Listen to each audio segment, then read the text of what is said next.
Assalamualaikum, berjumpa kembali dengan Bu Endang Widayatsih. Konten kali ini membahas materi Bahasa Indonesia Kurikulum Merdeka Fase E, menulis puisi yang menginspirasi adanya kesempatan untuk semua. Puisi merupakan karya sastra untuk mengungkapkan pikiran, gagasan, atau perasaannya dalam bentuk kata-kata indah. Kata-kata dalam puisi cenderung bersifat kiasan dan disampaikan dengan teknik figuratif atau lambang.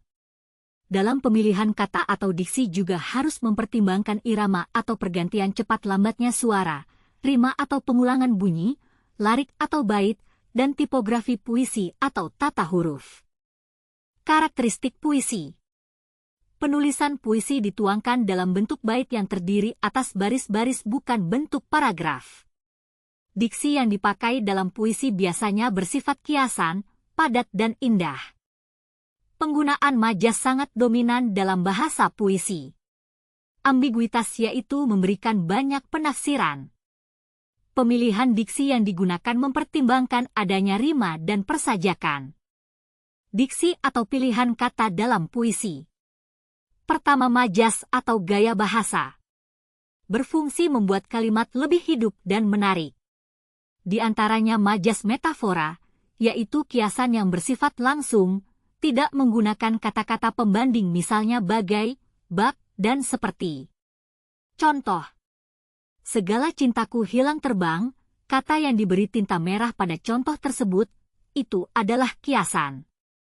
Majas simile.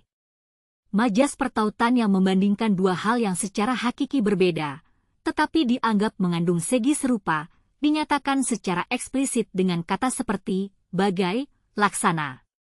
Contoh. Kini kau telah menjelma pemuda yang tubuhnya segagah Gatot Kaca. Kata segagah Gatot Kaca itu membandingkan. Majas personifikasi. Merupakan kiasan yang mempersamakan sesuatu dengan manusia yang dapat berbuat, melakukan suatu hal, dan sebagainya. Contoh. Melambai pulang perlahan. Hiperbola. Majas yang digunakan untuk menggambarkan suatu ide atau konsep dengan cara yang berlebihan atau melampau. Contoh. Manisnya madu masih tidak cukup dibanding senyum di bibirmu. 2. Pengemajian atau citraan. Di antaranya, citraan penglihatan. Merupakan susunan kata yang mampu memberi rangsangan pada indera penglihatan. Contoh. Subuh hari kulihat bunga-bunga hujan dan daun-daun hujan, kata yang diberi tinta merah, kulihat, itulah citraan penglihatan. Citraan pendengaran berhubungan dengan kesan dan gambaran yang diperoleh melalui indera pendengaran atau telinga. Contoh. Ia dengar kepak sayap kelelawar dan buyur sisa hujan dari daun, kata ia dengar itulah citraan pendengaran. Citraan penciuman ialah susunan kata yang menimbulkan efek seakan-akan pembaca ikut mencium bau sesuatu. Contoh. Kelelawar-kelelawar raksasa datang dari langit kelabu tua.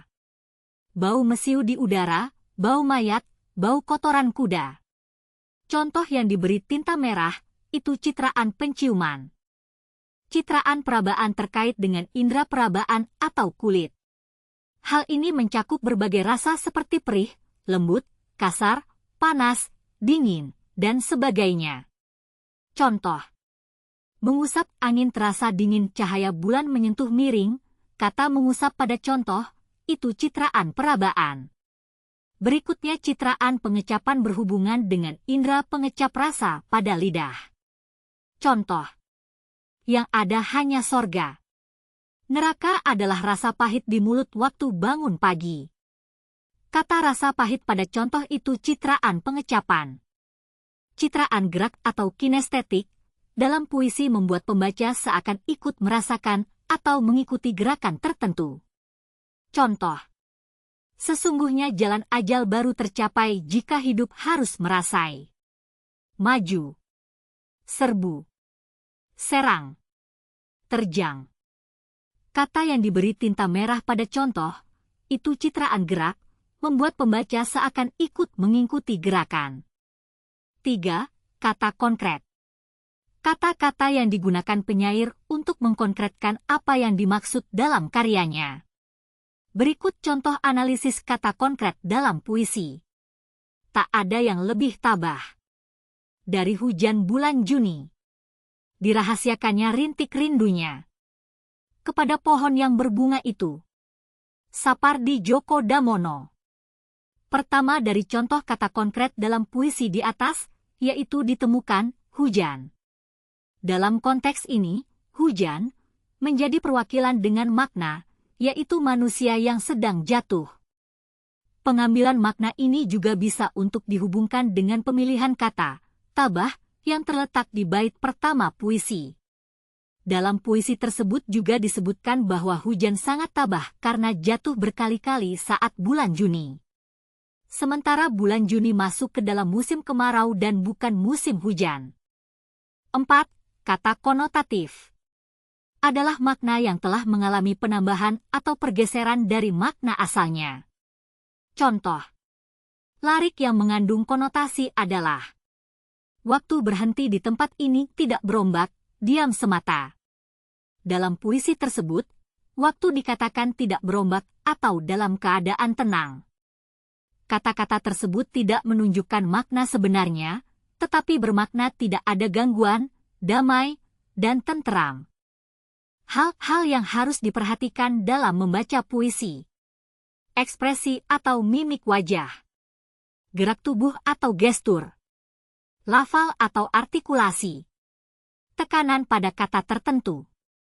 Jeda dan tempo. Intonasi atau tinggi rendahnya nada.